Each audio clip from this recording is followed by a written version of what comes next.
కళ్ళతో ప్రత్యక్షంగా చూసినా నమ్మలేని రోజులివి. అలాంటిది పక్కనుండే వాళ్ళు ఏదో చెప్పారని నమ్మేస్తామా? క్రాస్ చెక్ చేసుకోకుండా గుడ్డిగా ఫాలో అవుతామా? అంతకంటే మూర్ఖత్వం ఇంకేమైనా ఉంటుందా? ఇరుగు పొరుగు చెప్పిన మాటలు విన్న ఒక భర్త భార్య బతికుండగానే కాల్ చేశాడు. 2 బిడ్డల జీవితాన్ని ప్రశ్నార్థకం చేశాడు. ఇంతకీ ఎవరా సాడిస్ట్?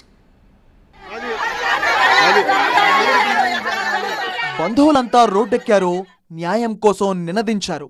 అనుమానంతో ఆడబిడ్డను పొట్టన పెట్టుకున్నారని గుండెలు బాదుకున్నారు. బాపట్ల మండలం చెరువు జమ్ములపాలెంలో బాధిత కుటుంబం ఆందోళనకు ఊరంతా మద్దతు పలికింది.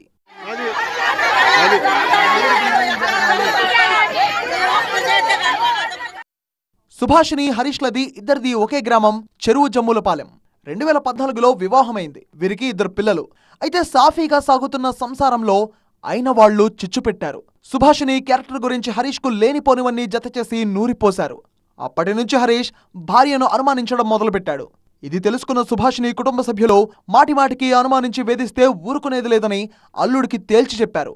తనకు ఎలాంటి అనుమానం లేదని బాగా చూసుకుంటానని మాటిచ్చాడు.